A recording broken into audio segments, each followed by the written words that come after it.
우리 경제에 부담을 주던 미국 금리 인상이 끝났다는 전망이 지배적입니다.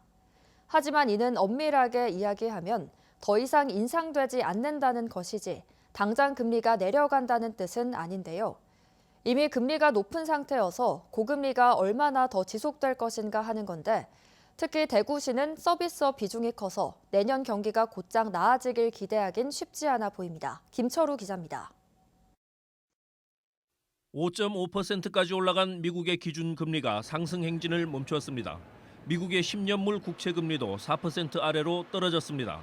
미국 연준은 앞으로 6개월 동안 인플레이션 추이를 지켜봐야 한다면서 당장 금리 인하를 하기 힘들다는 입장입니다. 하지만 시장에서는 빠르면 내년 6월부터 두 차례에서 많게는 너댓 차례의 금리 인하를 점치고 있습니다. 다행히 내년도에는 어떤 하반기로 갈수록 금리가 좀 내려가지 않겠느냐. 결국은 이 금리가 경기를 좌우하는 신호탄이 될 거다. 그래서 하반기쯤은 그래도 금리가 좀 내려가는 신호를 줌으로써 우리나라 전체 경제가 좀 상저하고의 그런 한 해가 되지 않겠느냐. 대구 경북의 경우 금융권의 여수신 동향을 보면 10월 기준 은행 수신이 1조 원 이상 큰 폭으로 줄었고 대출을 중심으로 한 여신은 꾸준하게 늘고 있습니다. 자금 사정이 좋지 않다는 것입니다.